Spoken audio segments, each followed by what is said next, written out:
இப்போ நம்ம பார்க்க போகிற 2 லூஸு குதிங்களா எப்படி மெண்டல் மாதிரி பண்ணால் பார்த்தீங்களா?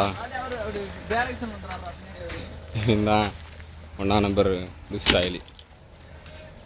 அங்கிட்டு போகுதில்ல ஒரு சாதாரண சட்டை, அந்த லூஸ் குதி வந்து பெரிய முட்டாப்பிட்டேன்.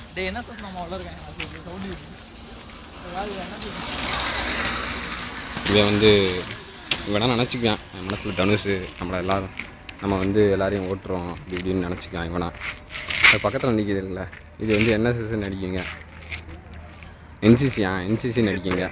தேவையில்லாத வேலை இதெல்லாம். இது ஒரு காலத்தில் வந்து பவுலராக இருந்துச்சு, இப்போ கையை ஒடிச்சு விட்டாங்க பாவம். திரும்படாடே ஒரு நிமிஷம், ஒரு நிமிஷம் திரும்படாடே அசோக். இல்லை நான் இவனை மட்டும் தான் எடுக்கிறேன். இப்போ இந்த மூஞ்சியை பார்த்தீங்களா, இந்த மூஞ்சிக்கும் சிம்புக்கு ஏதாவது சம்மந்தம் இருக்கா? இவனா சொல்லிக்கலாம் சிம்பு. இந்த மூஞ்சிக்கும் தனுஷ்க்கு ஏதாவது சம்மந்தம் இருக்கா?